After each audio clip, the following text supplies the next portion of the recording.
Hello, my name is Pastor Kevin Robertson. Welcome to this podcast. Now, this podcast is simply titled, This is My Story. And so I'm going to be interviewing Ava Dominguez today. And this is interesting on my part because this is post-brain surgery for me. And so this is where I'm really excited. This is being recorded on Saturday, the 19th. I went back to work on the 15th. The 18th.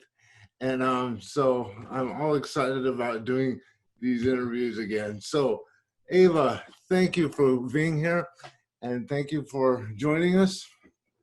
And I was wondering, when did you first discover Marina Christian Fellowship, MCF? That was 6 months before you married the beautiful Miss Jennifer. Okay, so that was in 1999 because we got married in March 25th. And so that was probably sometime in the fall of 1999. So you've been going here for 21 years, right? And so Yes. that's a long time. That is a long time. I did disappear though for a little bit. Pardon?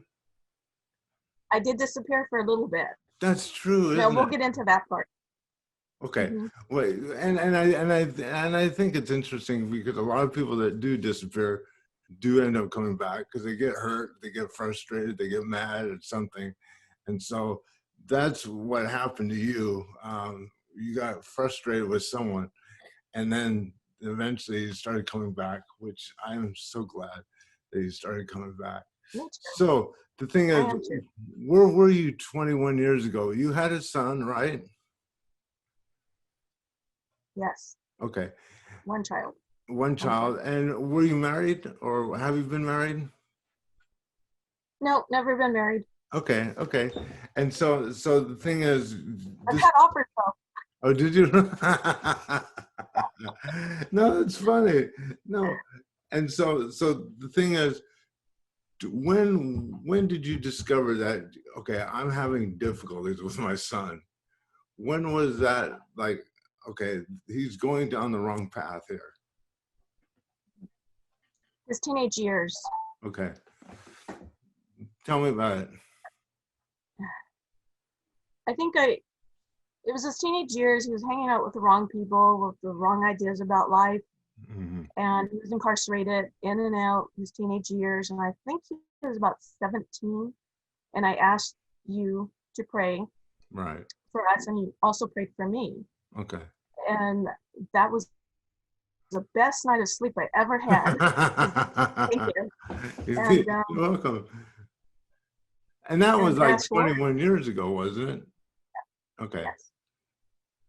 Okay. And so therefore, like he's been incarcerated most of his life? Yes. Okay. And so the thing is, you were pretty committed to visiting him all the time. Yes. In those years. And so he ended up getting out. And then and so we look at this as a single mother, incarcerated son. And so how in the world do you function? How in the world did you do not give up hope on life because this is your son? Mm-hmm.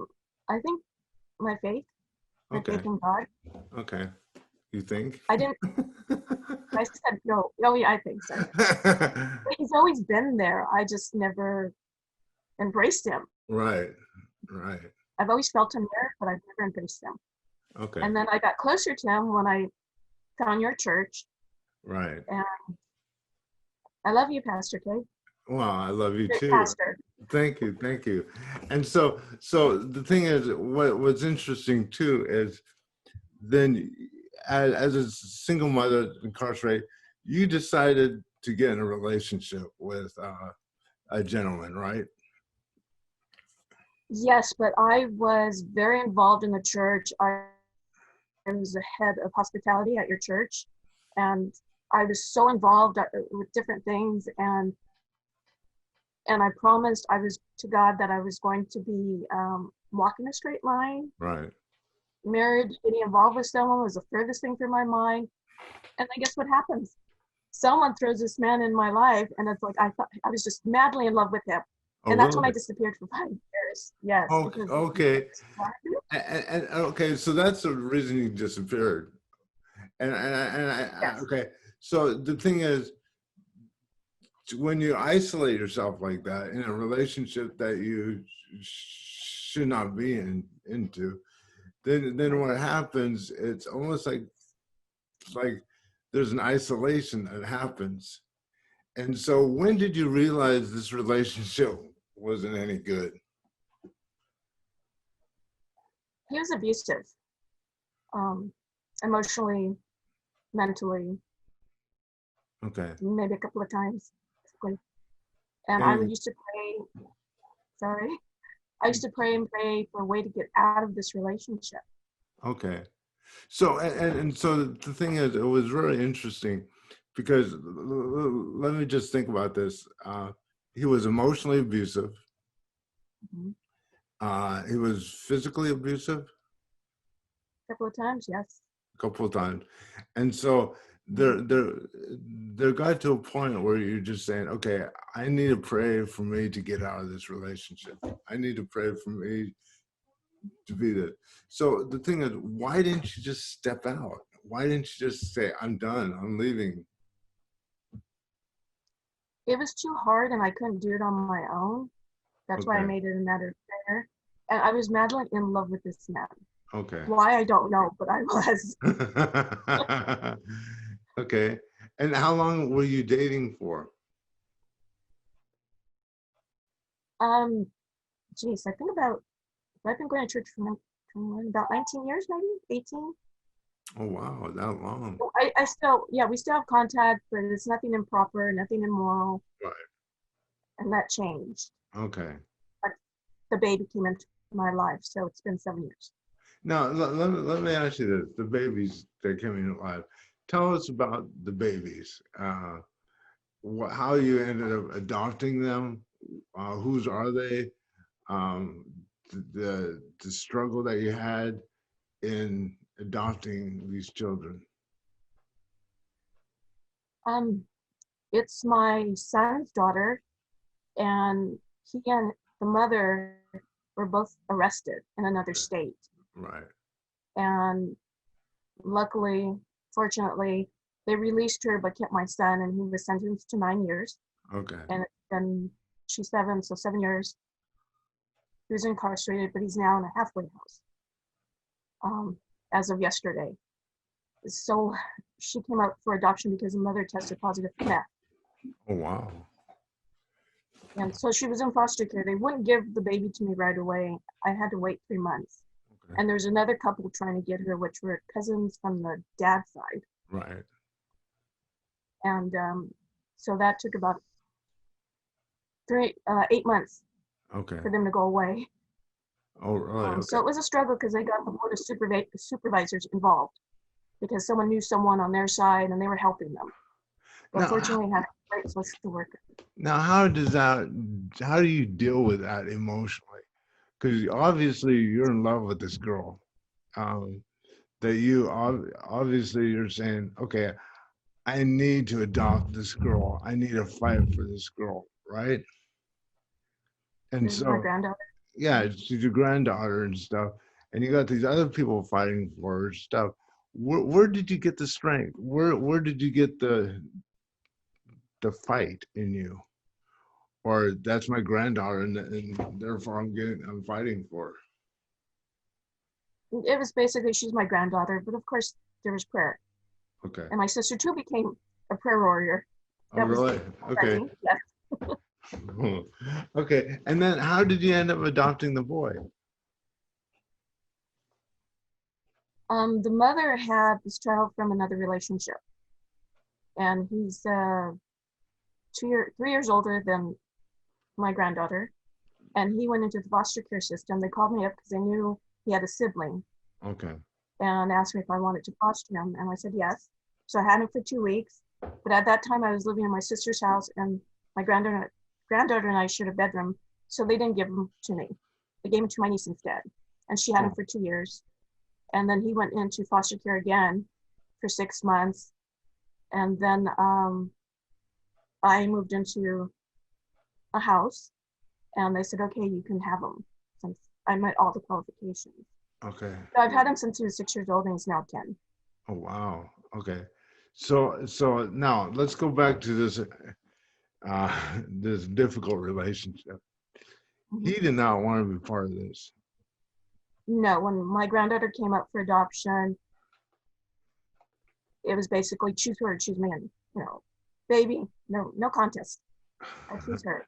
So you said, hey, if you're not supporting this, then it's gone. It's over. This is over, right? Yeah.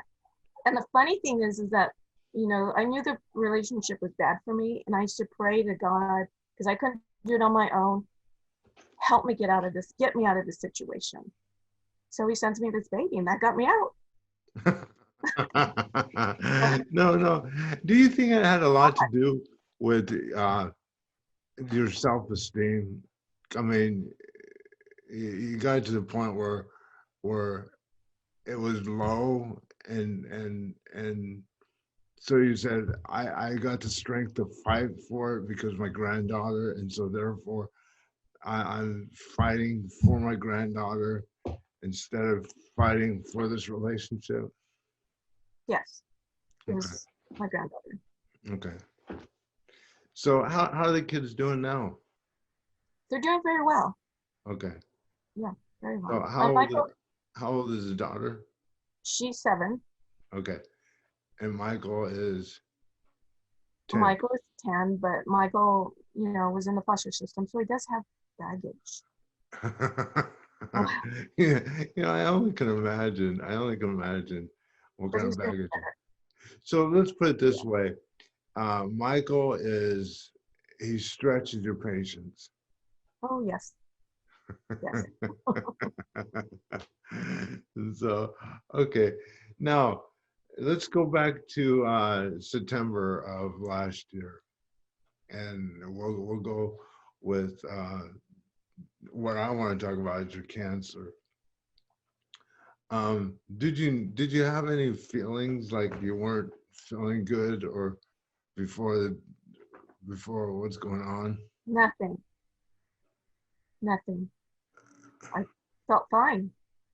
And I noticed there was a spot of blood on my garment.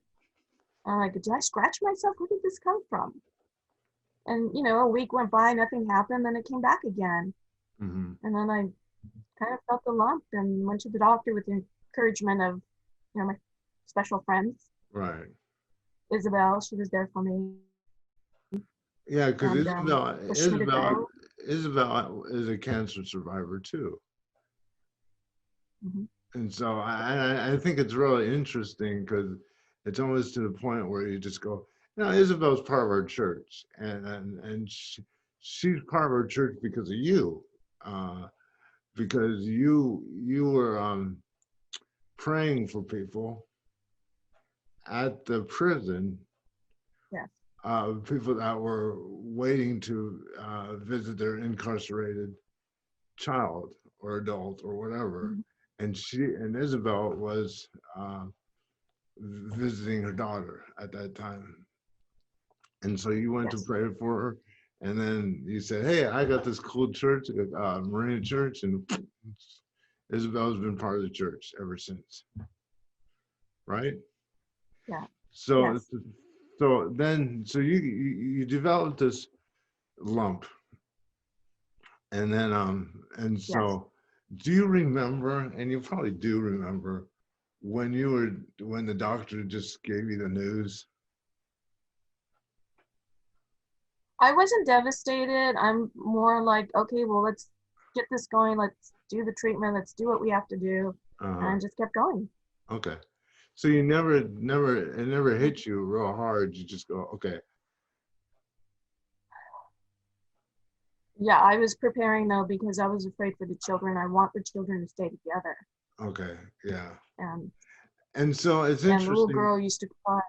Yeah. No. To continue with your thought there, because it's interesting that your daughter, or the little girl, kind of gave this statement to you that just shook your world. What was that statement? The first 3 times she said not to leave her, don't go anywhere, don't ever leave her.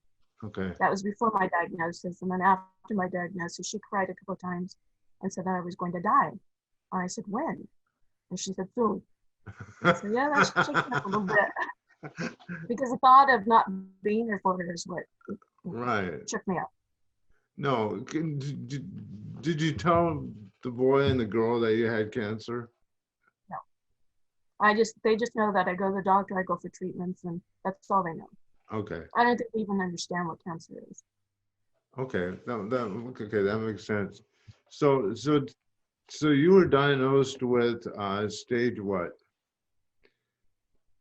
Cancer. It was stage 3. Stage 3. Mm-hmm. Which my brother has stage 3. Yes.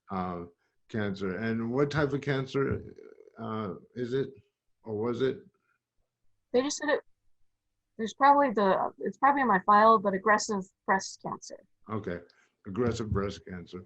And so tell us about in October when you were diagnosed, because that's almost a year ago. I mean, October is next month. Yeah. So this is something you've been battling for almost a year now. Yeah. And so you had to quit your job, correct? Well, I'm on disability and I have until December to go back. Okay, December to go back. So what was the treatment like, or the treatment of the cancer? Well, my treatment for chemo started in December and I responded very well to it. And of course I give God the glory for that, because I wasn't as bad as people said it was going to be for me. Okay. It wasn't as better as some other people had it, but still it was okay for me. It was enough. I handled it. I could handle that. Okay. So it's interesting. So you go into this treatment, and how long were you taking chemo? I mean, how often? I started in December. It ended in the last part of March. Okay. And then was it on a weekly basis, or? It was every 3 weeks. Okay. So you took it from October to December. I mean March. Well, December to March. Okay. And then my surgery was in April. Okay. I blame the chemo. Well, I had the brain surgery. My memory loss. Look. So April, and then my surgery was in June. My surgery was in April. Okay. And then I had another surgery in June. Now, what was that surgery in April? To remove the lump from your breast? Yes, to remove the lump and to remove 5 lymph nodes. 5 lymph nodes? Yes. And where were the lymph nodes? In your neck or in your breast? Under the arm. Under the arm. Okay, under the arm. So they removed 5 of those. Yes. And so let me just be morbidly curious, okay? Okay. Is there any time of that treatment that you thought, okay, this is it? This is it? Well, I think what I thought a couple of times was, I can't do this anymore. I mean, it wasn't that painful, but it was just constant. I just needed a break. Right. So it's almost just a couple of times. No, because I remember when I was in treatment, that back in 1976 when they were trying to figure out this tremor stuff, it's just I was looking outside. I was stuck in a hospital for a week, and I was thinking, I just need to get away. I just want to get away. And I kind of looked at that and said, can I just be one of those people? Can I just be?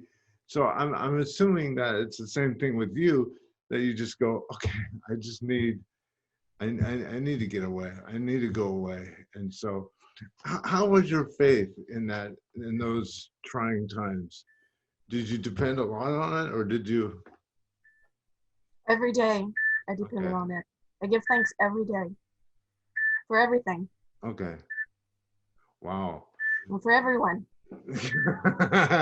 No, it's interesting because people look. My brother has cancer, so and I've noticed that there's a, s- a s- a deep faith that they've never experienced before in their life, and the only faith that they can have is once they experience the cancer, and then all of a sudden it's just like they have this tremendous faith in God and stuff. Is that the same thing with you? That, yes. No, no, you don't have to do it. So, so when we move, what was your second surgery about? Well, I had a lumpectomy Okay, as opposed to a mastectomy. I was given the choice, and with the mastectomy, I think the reoccurrence of cancer is 3%, and with the lumpectomy, it's 10%. But okay, the recovery was a lot easier, and I had to be here for the kids, and right. I'm relying on medicine in the future if anything does happen. Yeah. No, So it no. was just to repair that. Okay. So, This lump. so where do you stand now? Is the cancer gone? Is is your treatments over?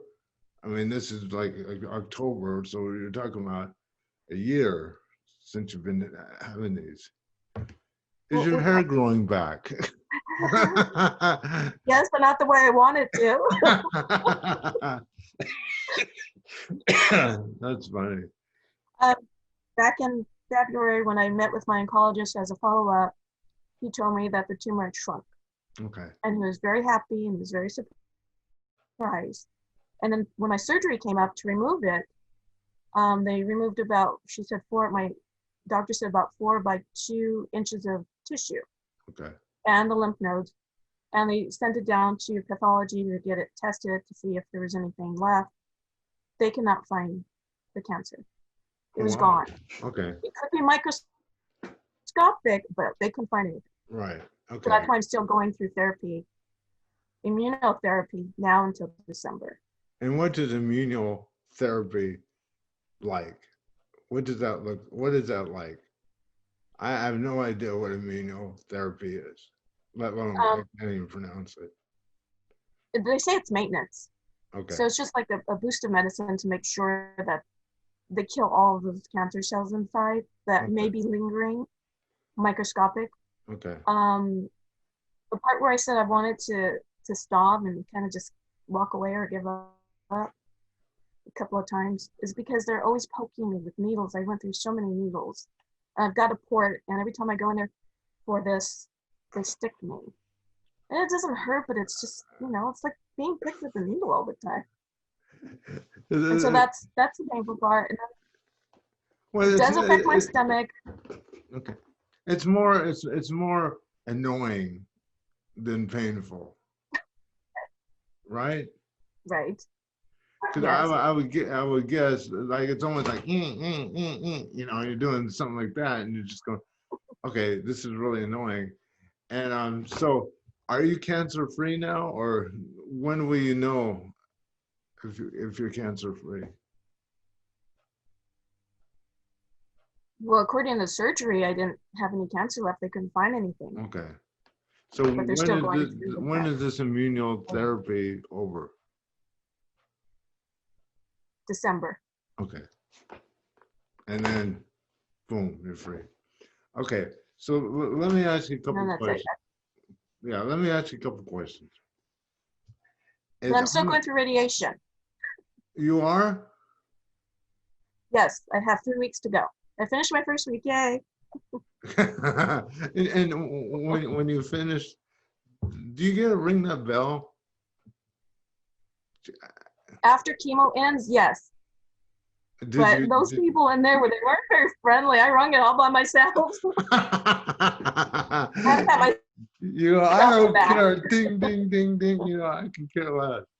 Because I was telling my brother, look, just focus on ringing that bell. Because he